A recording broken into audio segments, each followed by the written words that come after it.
Ya estamos aquí en el cafecito azul crema y hoy nos ponemos de pie porque está uno de los mejores porteros que mis ojos han visto en la portería del Club América. Con nosotros el arquero de Cristo, como lo bautizaron, Adolfo Ríos. Profe, ¿cómo está? Qué gusto saludarte, Mimo. Muchas gracias por la presentación. Aquí estamos a tus órdenes.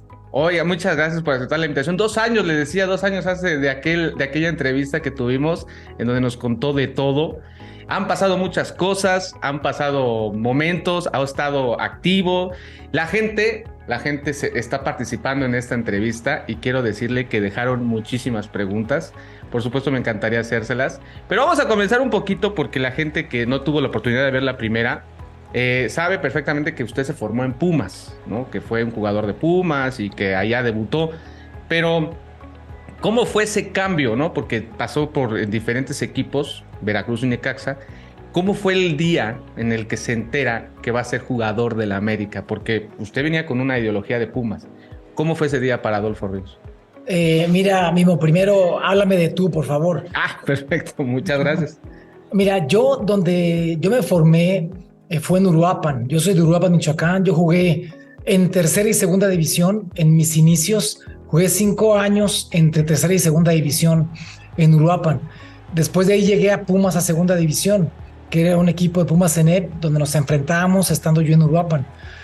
Posteriormente, ya cuando llego yo a primera división, juego 4 años en primera división con Pumas y después me voy a Veracruz. Me voy 7 años a Veracruz. Después de Veracruz regreso a la Ciudad de México y estoy 3 años en Necaxa. Eso quiere decir que 10 años después de yo haber salido de Pumas, llegué a América. Claro. Y cuando yo llego a América, siendo yo jugador de Necaxa, llego después de que ya habíamos conseguido el título con Necaxa, yo a un entrenamiento y me dice Raúl Arias, íbamos a empezar la pretemporada. Y Raúl Arias me dice, no, Adolfo, hoy no te vas a cambiar, no vas a entrenar con Necaxa. Como, Raúl, no te entiendo. Sí. Si ya todos están para entrenar. Me dice, sí, pero tú ya no perteneces a Necaxa. Ok. Yo me sorprendí, le dije, ¿cómo que no pertenezco a Necaxa? Avísenme, ¿no? Sí. Entonces me dice, no, me llamaron temprano y me dijeron que tenías que presentarte mañana en América. Entonces yo le digo, oye, Raúl, pero a mí nadie me ha dicho nada. Me dice, no, te lo estoy diciendo yo. Exacto. Perfecto. Entonces así fue como me enteré que iba a llegar yo a América. Y América para mí había sido en toda mi historia desde niño una situación de seguimiento, porque mi padre era americanista. Entonces, claro, al no tener yo una gran relación con él, el único vínculo que tuve yo con mi padre para tener esa relación fue el América. Entonces yo veía los partidos con él y yo quería y soñaba que así como veía a los jugadores de América y como les hablaba a ellos, me hablara a mí y me reconociera a mí. Y por eso claro, es que ese sueño comenzó prácticamente ahí, de estar yo en la televisión. Nunca soñé jugar en primera división, selección nacional, pero nunca soñé que iba a llegar en un momento dado a jugar en el equipo que mi padre y yo veíamos juntos. ¿Alguna vez sí pensaste con esa carrera que ya tenías llegar a la América con todo lo que pasó en Pumas, con todo lo de Veracruz, en el mismo Necaxa, un gran Necaxa, por cierto, no solamente fue un Necaxa cualquiera, fue un gran Necaxa? ¿Alguna vez lo pensaste? ¿Alguna vez pensaste me van a marcar para jugar en este equipo o algún día voy a jugar en un equipo como el América? La verdad, no. O sea, nunca pensé que esa posibilidad fuera a llegar, porque los rivales en donde yo había jugado, pues eran, te voy a decir, en Pumas, si el más importante partido para ganar viendo el calendario era contra América. Claro. Pues en Veracruz, si le ganábamos a la América, hacíamos un carnaval en Veracruz, literalmente. Literal, sí. Después con Necaxa, supuestamente éramos los hermanos menores, entonces esa situación nosotros sabíamos que teníamos que borrarla a como diera lugar, sí, y lo más importante era ganar a América. Yo tuve propuestas de otros equipos antes de llegar a América, en los equipos donde estuve, desde que estuve en Veracruz, después en Necaxa, había propuestas, llegaron por ahí acercamientos en algún momento de técnicos que dijeron a Monterrey, a Chivas en algún momento. Claro. Pero nunca hubo una situación de acercamiento formal, o yo no me enteré. Pero, lógicamente, al estar en Necaxa, nosotros veíamos como el rival más al que teníamos que ganarle y el más complicado era América, pero no pensé que iba a llegar a jugar a los colores que nunca dije cuando jugué ni en Pumas, ni en Veracruz, ni en Necaxa, ni en América. Cuando jugué en América tampoco dije que yo de niño con mi padre veíamos los partidos de América siguiendo los colores de la América, hasta que me retiré. Me preguntaron, ¿de niño a qué equipo le ibas? Yo le digo, bueno, yo era americanista. Americanista, sí. ¿Cómo fue jugar en el América? Porque es un cambio completamente rotundo, de familia, por ejemplo, la presión mediática, la afición. En ese tiempo no había redes sociales como tal ahorita, pero ¿cómo era jugar en el América, digamos, los primeros 6 meses, el primer año en el América? ¿Cómo fue? ¿Fue pesado? ¿Fue duro? ¿Lo pudiste llevar? ¿Pudiste con la presión? Mira, desde que llegué a América, la primera entrevista que los medios de comunicación me hacen, y lo primero que me dicen es, América tiene 11 años de no salir campeón. Oh, sí. Entonces, en ese momento, yo dije, bueno, yo acabo de llegar. O sea, la responsabilidad de 11 años no me corresponde a mí. Claro. Pero en ese momento te etiquetan porque ya eres parte de un equipo que tiene esa historia de no haber conseguido título durante tantos años. 2 años después de que llegamos y tuvimos la oportunidad de estar en América, nos coronamos. Entonces, América cuando sale campeón en ese 2002, en el verano, ya tenía 13 años de no salir campeón. Sí. Y la presión, por supuesto que existe. La presión desde que llegas, ciertamente, mismo lo dices bien, no existían las redes sociales, no existían lo que hoy es una situación prácticamente universal, pero lógicamente la presión, la gente, los medios de comunicación, la televisión, la radio, todo lo que rodeaba en ese entonces la comunicación existía permanentemente. Y lógicamente sabemos lo que representa estar en un equipo como América, y más con esa presión de tantos años de no haber conseguido un título. Fíjate que aparte de todo, sí fuiste partícipe y parte fundamental para ese título después de 13 años. Esa atajada es la que más te recuerda al americanismo. Y el americanismo que empezábamos, te decía que hoy está participando mucho, dejé una dinámica en redes sociales, como te comentaba, y muchos están preguntando varias cosas. Me encantaron algunas. Pero antes de pasar con esas preguntas, sí te quisiera preguntar, ¿cómo fue ese día? Porque al final de todo, esa misma presión caía en todos. Era un gran equipo, ¿no? Era un gran equipo. De hecho, uno de los golpes mediáticos, un bombazo, digamos, estaba Iván Zamorano y eso ya hace mucho que no se ve. ¿Cómo fue ese día, el famoso día? Porque ya veníamos de perder 2-0 de entrada y aparte Sager metió gol. O sea, como que todo estaba así de otra vez, otro año, el americanismo, ¿no? Ya sabes. Yo me acuerdo perfecto de ese día. Pero ¿cómo fue ese día? Primero que nada, iniciando ya la vuelta y en el medio tiempo. Ahí entraba la primera pregunta, porque ¿qué se dijo en el medio tiempo de ese partido? Mira, antes de empezar el partido, estando yo en la portería ya para empezar el juego, pasó un personaje pues importante de Necaxa, y me dijo, Adolfo, estás en el equipo equivocado. Hoy vamos a ser campeones. Así me lo dijo. Y lógicamente él parte de Necaxa. Claro. Y entonces yo por supuesto lo mencioné con su nombre, lo saludé, le dije, esto no ha terminado. Y le di un abrazo. Y después en el medio tiempo, como mencionas, ya habían pasado prácticamente el primer partido, que eran 2 tiempos, y en el segundo partido, entonces iban 3 tiempos de lo que es la final. Sí. Y no habíamos anotado ningún gol. Necaxa no había recibido en toda la liguilla ningún gol. Entonces, realmente era un escenario muy complicado. Pero recuerdo perfectamente las palabras de Manuel Lapuente, y lo que nos dijo en el vestidor fue, no les pido otra cosa más que un gol. Es lo único que les pido. No empezó a hacer dibujos en el pizarrón, ni a decir tú llegas por este lado, tú haces esto, tú haces lo otro. Absolutamente nada. Ni siquiera agarró el plumón. Se paró y nos dijo, lo único que les pido es un gol. No les pido más.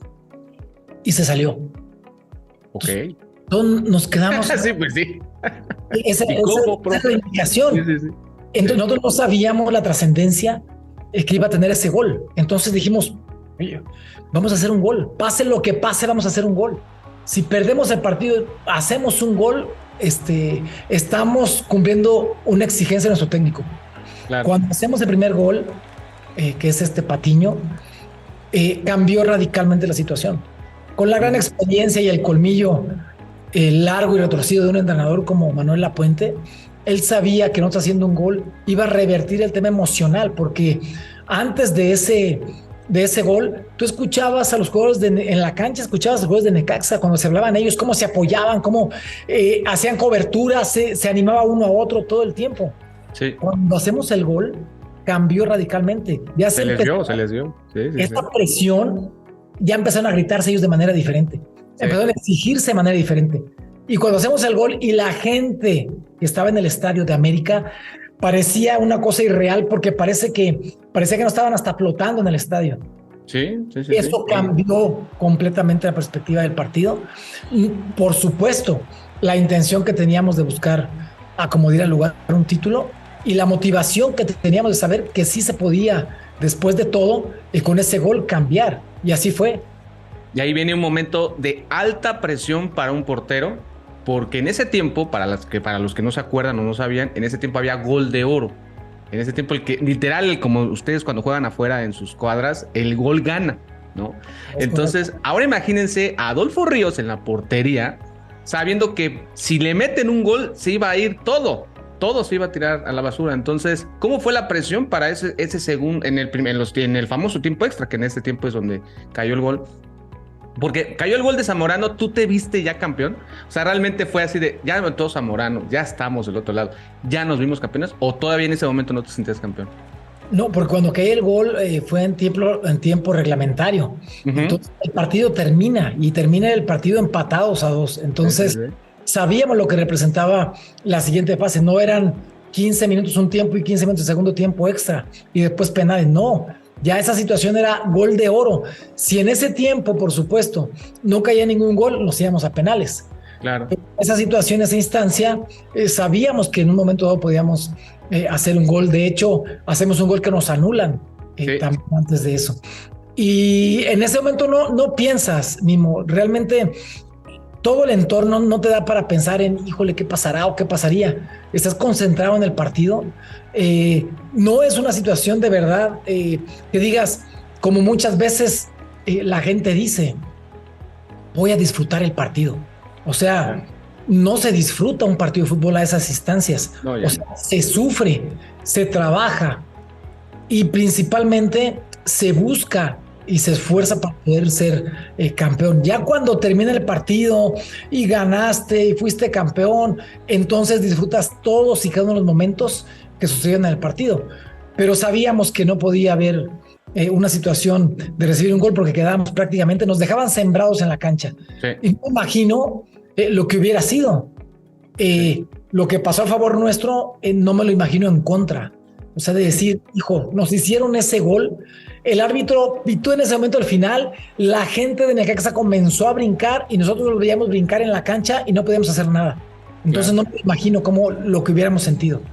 Y gracias a Dios tuvimos la bendición de hacer una tajada que hoy en día la misma gente la sigue recordando y agradezco muchísimo, por supuesto, cada vez que también en mis redes me mandan una fotografía o un video de esa atajada, porque yo lo que sigo diciendo y lo sigo manteniendo, y esa es mi verdad, es que fue un regalo de Dios, porque hay atajadas como portero que son instintivas y esas son las que son muy cerca, que te la desvían y haces un acto reflejo y la puedes atajar, pero ese era un balón muy largo, sí. Era tiempo en una situación de reflejo para hacerlo. El balón pasó por las piernas de Salinas y el balón es muy largo. Entonces, realmente cuando yo me di cuenta que había atajado el balón es cuando el balón me pega en la mano. Entonces, después de eso, yo volteo a ver quién me jaló, porque fue un regalo del cielo esa tajada, y posteriormente vino el gol con el que salimos campeones y prácticamente se cierra un proceso de 13 años, largos años, en donde yo conocía muchísima gente, Mimo, que veía en la calle, vecinos, que yo los veía, siempre los saludaba. Sí. Y después de ese título, a los veía los mismos con las playeras de América. Le digo, oye, ¿por qué nunca me dijiste que eras americanista? Me dice, es que ya 12 años de burlas y de sacrificios y de estar soportando todo. Y bueno, pues es parte de... Y bien lo decías, ¿no? En esa entrevista que te hicieron al final, hoy todo el mundo se pone la playera del América, ¿no? De hace 13 años. Mírate, fue una tajada que, si bien dices, todo el mundo recuerda y que está escrita con letras de oro. Esa imagen debería estar de oro ahí en Cuapa, porque fueron 13 años. Y fíjate que hablando de ese momento y de tu trayectoria con el América, mucha gente, y ahí sí empiezo, porque sí me preguntaron mucho. La primera es, ¿por qué jugabas de pants y no de short? Yo cuando empiezo mi carrera, yo jugaba de short, normal, siempre con short.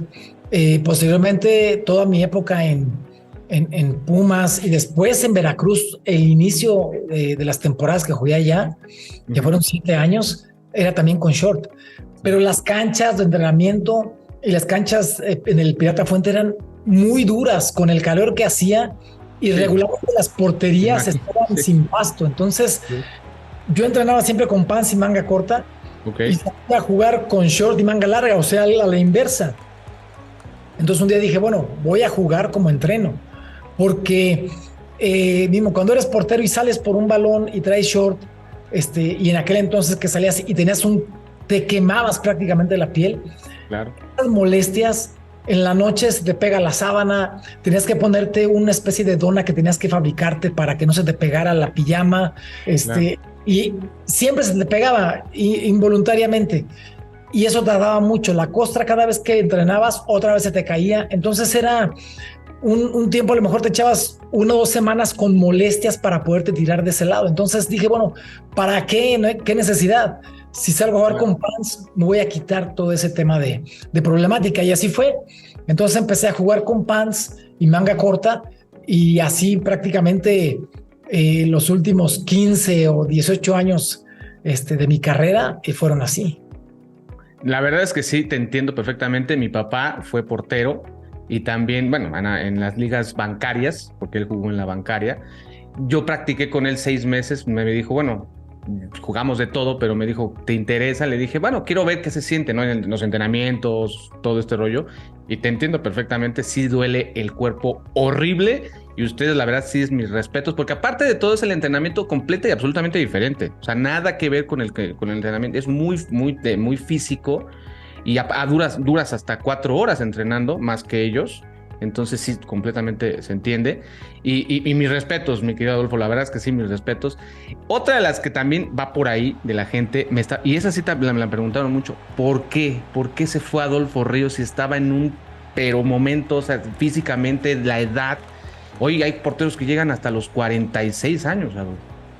Mira, yo platicaba con mi familia y lo platiqué desde siempre. Desde que me casé, yo le decía a mi esposa, yo me quiero retirar en mi mejor momento. Okay. Que la gente me recuerde a ese nivel. No claro. Que termine una carrera de tantos años en donde esté en la banca de un equipo, de otro equipo, porque ya no me vean con la capacidad para seguir siendo titular. Entonces yo creo que me recuerden en el nivel que yo sueño llegar a alcanzar. Y así fue, gracias a Dios, porque todavía cuando yo me retiro, tuve ahí mismo en América me ofrecieron contrato, Javier Pérez Stoifer me ofreció contrato, sí. Me llamaron de Jorge Campos, me habló que muy amigo de Herrerías cuando era dueño de Veracruz, y me invitaron a hacerme un contrato de 3 años en Veracruz. Luis García. ¿Tenías un rato? Sí, que era presidente de Morelia en aquel entonces. Sí. Luis García ofreció también contrato en Morelia. Entonces hubo 3 o 4 equipos que me buscaron, pero ya no era un tema negociable. Yo les agradecí, por supuesto, la invitación, pero ya tenía yo esa decisión tomada. Un año antes de retirarme, yo ya había hablado con la directiva de América para decirles que era mi último año ya de jugar al fútbol y que yo quería retirarme en un excelente nivel, y gracias a Dios lo pude conseguir. Oye, fíjate que aquí dice Alberto, TBC7, que sí, hablando después de ese tipo, del retiro, ¿te gustaría regresar a la América como entrenador o como directivo de la América? Mira, esa pregunta, si me la habían hecho hace algunos años, yo te diría, ¿sabes qué? No me gustaría regresar a vivir a la Ciudad de México porque mis hijos y mi familia están acá en Querétaro. Claro. Pero hoy en día mis hijos ya se casaron. Entonces, cada evento que yo tengo, cada proyecto que yo tengo, mi esposa me acompaña a cada uno de ellos. Entonces, hoy en día sí podría pensar y soñar en tomar algún proyecto que en algún momento me ofrecieron otros equipos para moverme de Querétaro y yo en ese momento no acepté.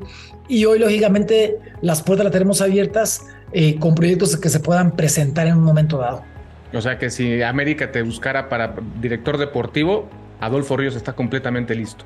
Mira, no quisiera yo ponerme... Sí, no, pero... De yo poner el nombre para eso, pero lógicamente nuestra intención es que hoy en día tenemos un tiempo disponible que antes no contábamos, y eso es una realidad.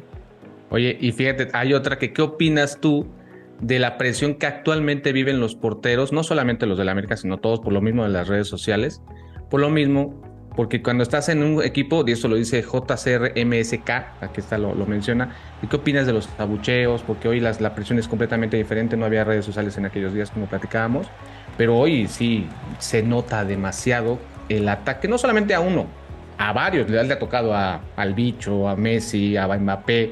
¿Qué opinas tú de eso? Mira, es parte de todo un desarrollo, no solamente a nivel emocional con los jugadores, porque hoy en día también todo lo que significan las redes es una plataforma espectacular, que se hace como tiene que hacerse, es una bendición prácticamente poder llegar a tantísima gente que antes no podía llegar. Entonces, lógicamente la presión va a existir siempre. La posición de la portería es la posición más complicada, es la más ingrata, es la más sufrida, pero la más hermosa para los que decidimos jugar esa posición. Entonces, ya sabemos lo que significa. Desde que yo era niño, yo sabía la carga de la posición. Sabía que si me iba bien en un partido, los mismos papás de mis compañeros me iban a decir, qué bien, Adolfo. Pero si cometía de repente un error, yo sabía que, bueno, pues te equivocaste, pero bueno, para la otra. O sea, ese riesgo tú lo conoces desde que te pones en la posición. Entonces, no es un tema nuevo. No es de que ahora un portero diga, y es que la presión me está matando. Tú sabes qué tipo de presión estás dispuesto a sufrir, y principalmente en primera división.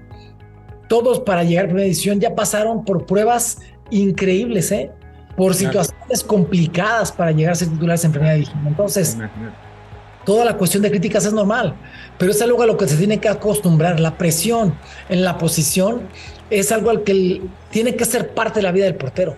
Si tú no sabes aguantar una presión, ni siquiera estarías ahí. Todos los que están hoy en día en la posición de porteros es porque ya pasaron por esa etapa de críticas, de sufrimiento, de altibajos, de todo lo que representa estar en la posición. Entonces, están capacitados y mentalizados para aguantar una presión. Ciertamente hay momentos, y esos momentos ¿con qué tienen que ver? No solamente con una situación futbolística, no solamente con una cuestión mediática, no solamente con una crítica de los aficionados contrarios de los equipos, sino también con una crítica de tus propios aficionados. Pero principalmente es cómo estás tú físicamente o emocionalmente para poder aguantar lo que viene y demostrar lo que tú eres. ¿Sí crees que eso lleve a un bajo rendimiento? El hecho le pasó ahorita a Oscar Jiménez. ¿Tú crees que este tipo de ataques que recibió, abucheos y demás, le haya afectado al rendimiento en cancha? ¿Y qué le dirías tú? O sea, ¿qué le dirías tú a un portero que está recibiendo, independientemente si es Oscar o el que sea? ¿Tú qué le dirías a un portero que está recibiendo, pues, un mal momento? Abucheos, está en mal momento, los goles incluso a veces ven hasta raros que un portero de ese calibre que está en América reciba un gol de ese tipo de goles que recibió en los últimos partidos. Mira, me voy a remontar un poquito en el tiempo, cuando Memo estaba en América antes de irse a Europa. Él comenzó con una situación muy similar a la que tiene hoy en día Oscar Jiménez. De hecho, tuve la posibilidad de hablar con Memo cuando él me dijo, Adolfo, estoy pasando una situación complicada en América, la gente se está metiendo conmigo, hay una propuesta para ir a Europa, ¿qué me recomiendas? Entonces yo lo que le dije es, Memo, ese es el tiempo de que tú te vayas. Es Claro. tiempo de que te quites una situación de presión y que busques trascender a nivel internacional. Porque hoy en día, en toda nuestra historia, en Europa, como portero titular en equipos europeos, no ha habido. Entonces tú serías el primero en abrir esa puerta. Claro. Entonces, él tomó esa decisión, la tomó bien, por supuesto, y se fue a Europa. Posteriormente, cuando regresó a América, llegó ya en un nivel distinto de decir, vengo otra vez a América y aquella situación complicada que viví ya la superé estando en otros equipos en Europa y llego con un currículum mucho más importante al equipo de sus amores. Entonces, no es una situación solamente de un portero. O sea, en este caso, lógicamente las críticas van a existir siempre. Y también quiero resaltar, ciertamente el portero es responsable, en este caso, Oscar, de algunos de los goles, pero no de todos. Yo creo que se le ha cargado la mano. Ok. Que la posición en sí es muy ingrata. Sí. Pero hay jugadas, y yo estaba analizando cada una de ellas, y hay muchas jugadas en las que terminan siendo goles, en donde es una acumulación de equivocaciones y de achiques a destiempo y de situaciones desorganizadas defensivamente. Defensivamente quiero decir de todo el equipo, o sea, claro, no solamente de los 4 o 5 en un momento dado, si juegan con línea 4 o 5, que están en la defensa.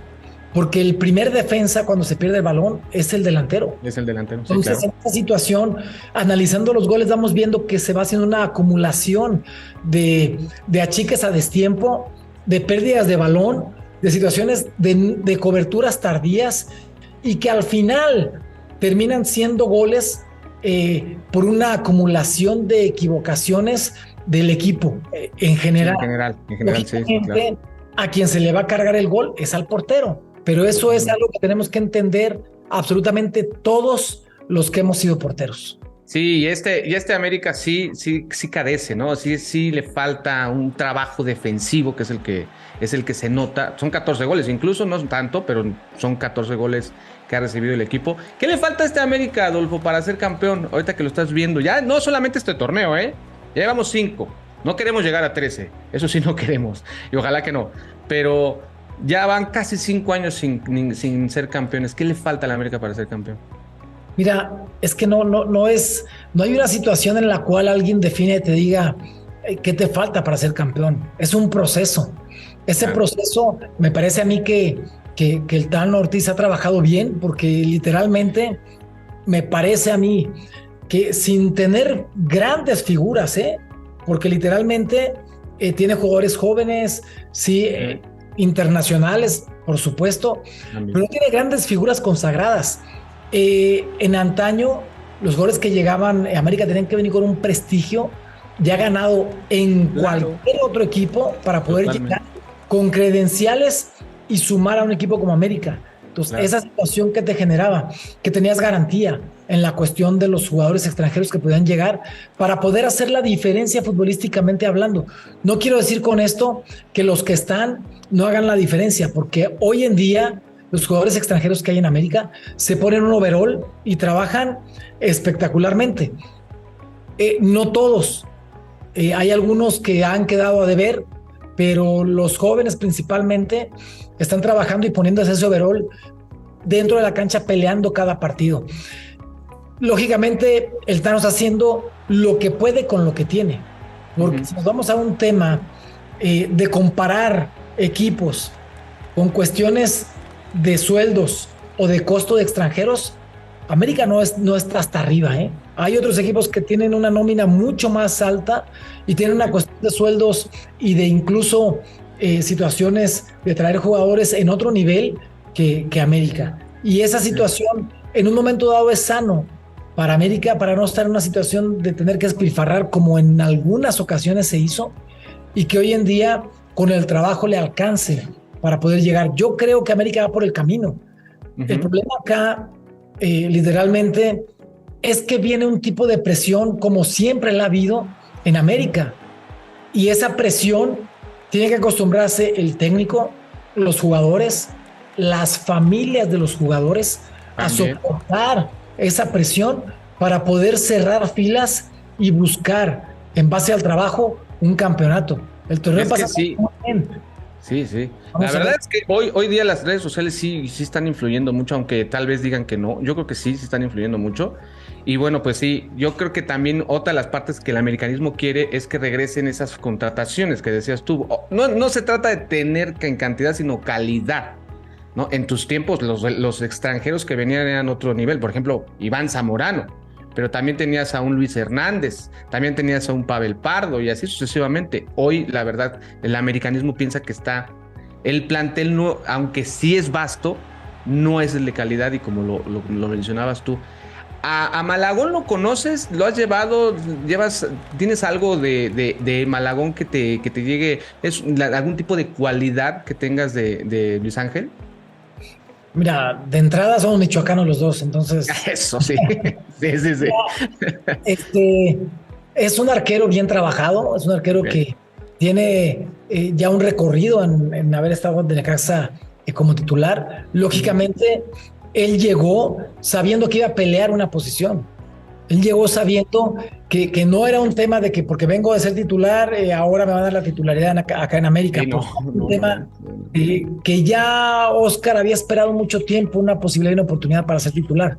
Ahora, todo lo que representa eso es una competencia. O sea, es normal que un arquero que llegó como titular y que ahora está como suplente busque una oportunidad. Y tarde o temprano va a llegar esa oportunidad. Y Claro. así como en un momento dado hoy se tiene una oportunidad Oscar Jiménez, en algún momento la tendrá también Malagón. Y la intención para ambos es desearles que les vaya muy bien, que de verdad ellos puedan disfrutar esa posición en un equipo, el equipo más importante de nuestro país, y que esa situación determine que ellos dentro de la portería terminen también haciendo historia. Bueno, así es. Oye, Adolfo, te quiero agradecer de verdad muchísimo por tomarte la llamada, por tomar la invitación. ¿Hay americanismo nuevo? Hay americanismo que de 2013, 2018 incluso, para acá, ¿no? Pero a mí, yo siempre, y tú lo sabes, en el canal siempre he tratado de que la gente con videos recuerde y aprenda de esta historia, porque esto es un equipo que tiene una historia basta. ¿Cómo te gustaría que el americanismo nuevo investigara de ti, te recordara con aquella tajada? ¿Cómo te gustaría que fueras recordado para todo el americanismo? Mira, yo creo que en ese sentido, Mimo, gracias a ustedes que nos dan esa posibilidad de poder compartir todo ese tipo de momentos, pero me parece que esto va de generación en generación, Claro. porque hoy en día yo me encuentro a mucha gente que son abuelos y que cuando voy y me encuentran en la calle o voy a algún evento y todo esto, lo primero que hacen es decirle a su nieto, mira a él, y le sacan en ese momento el teléfono y le ponen las fotos y le ponen. Entonces, después me lo vuelvo a encontrar y ya los niños son los que me saludan y me conocen porque el abuelo les dio esa información o el papá les dio esa información. Entonces, manejaste y mencionaste el tema de redes sociales que lógicamente bien manejados tenemos esa bendición de que sigamos manteniéndonos vigentes, a pesar de que yo tengo más de 18 años que me retiré. Hoy en día sigo dando clínicas de porteros, sigo yendo a eventos en donde la gente me espera y me invita. Entonces, gracias a Dios, esa situación determina algo, que lo que tú hiciste y sembraste y dejaste dentro de la cancha, hoy lo sigues cosechando fuera de la cancha, pero porque también fuera de la cancha debes sembrar. Claro. El americanismo te espera, Adolfo, ¿eh? La verdad es que, y si verdad vieras las preguntas, todas muy relacionadas a eso, que regrese, que por favor, que si no le gustaría ser entrenador de porteros en el América, director deportivo, que regrese y que regrese. Te quieren ver de regreso en el América, Adolfo. Muchísimas gracias a todos, muchas gracias a ti también. Yo creo que, mira, los tiempos de Dios son perfectos. Y si va a llegar en algún momento aquí o en otro lugar o lógicamente en algún momento alguna invitación, seremos pacientes y disfrutaremos lo que hoy en día nos sigue dando el haber sido jugadores de primera división en todos los equipos, en donde tuve la bendición de jugar y principalmente en el equipo de alguna manera que es de todos, que es la selección nacional. Entonces, yo creo que soy un agradecido con Dios de haber tenido esa carrera. Y también agradecidos nosotros por haber tenido aquí, de verdad, a veces digo, hasta me pongo nervioso. Siempre que hablo con grandes jugadores, con todos me pongo nervioso y la verdad es que verte, es que yo estaba ahí en ese estadio, como tú dijiste, como estaba yo ahí y ahora poder platicar contigo siempre ha sido un sueño para mí y espero realmente que no sea la última vez. Te agradezco muchísimo y bueno, pues espero que te haya gustado. Por supuesto que sí, muchas gracias, Mimo, abrazo fuerte y bendiciones para todos por allá. Muchas gracias a todos también, por supuesto. Esto fue, y por supuesto, Adolfo, esto fue el cafecito azul crema.